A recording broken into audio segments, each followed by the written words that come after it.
It is consistency over intensity. Intensity could be exciting for a moment, but very exhausting. So if you were the type that focuses on intensity, then you will run low very quickly. Your fuel of self-drive will be exhausted very fast. So the key is consistency. Stay with that consistency. Do not worry about intensity. If you maintain that consistency, then intensity will come automatically.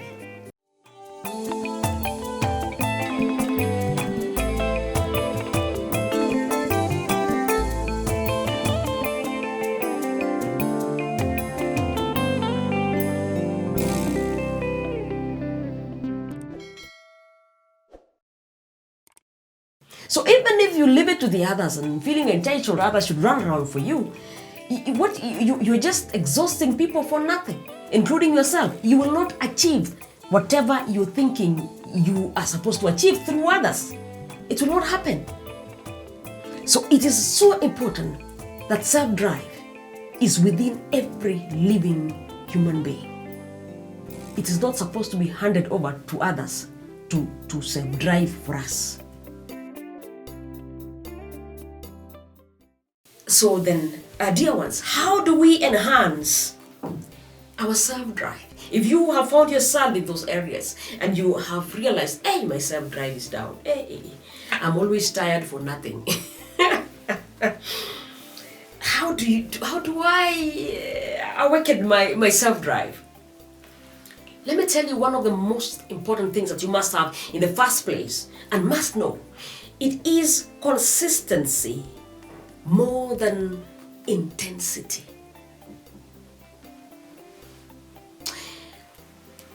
Consistency. When we talk about consistency, it means there are times when you will be very busy doing something and we are not aware of it. Whether we are seeing you or we are not seeing you, whether your impact is loud or not loud, you're making progress. You're making progress. That consistency. And if you maintain that within yourself, your self-drive levels will remain strong. But if you focus on this element of intensity, you will run low, as I've just said. There's something beautiful about 1 Peter 3, verse 3 to 4. Your beauty should not come from outward adornments, such as elaborate hairstyle and wearing of gold or fine clothes. Rather, it should be that of your inner self. Inner self. The unfading beauty of a gentle, quiet spirit, which is of great worth in God's sight. This is consistency. The quiet spirit. You know your mission. You know your goal. You know your tools. You face your challenges. You know how you will have to approach them. Quietly, with that quiet spirit. Quiet spirit, which is of great worth in God's sight. That assures you consistency. There's time for intensity and it will come out automatically. I can tell you that one. Meanwhile, keep the consistency. Another thing that would awaken our self-drive, of course, is to consider things that you are passionate about. Check out your strengths, know yourself and align yourself towards in that direction of your strengths and the things that you're passionate about so that you can awaken your self-drive. Take a break also. Sometimes we work forever and you're struggling every day and you want to achieve things and you don't take that break. Lack of self-drive could also be that you're just tired. Yeah, and you just need a break, you just need a rest and get refreshed and come back and push on with life. So you may need your to give a rest to your inner being, rest in your mind, rest your body, and then come back and pick up again from there. You need to refuel every now and then. We are talking about self-drive. It's literally almost like driving, that you must have to refuel, for you to keep going. You cannot just keep driving and driving and driving. You have to go and refuel. Go take that rest. Take that vacation if you feeling you're exhausted and you no longer want to do anything.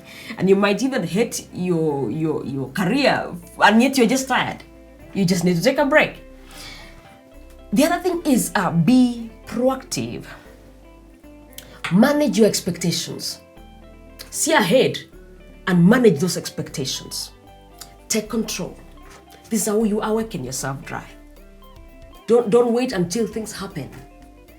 From today, say, I will practice that bit of being proactive. You see, we always know the things that are likely to happen, but I don't know what makes what makes us to sleep. Like, we're just dozing until it happens. You have seen, of course, it's very common in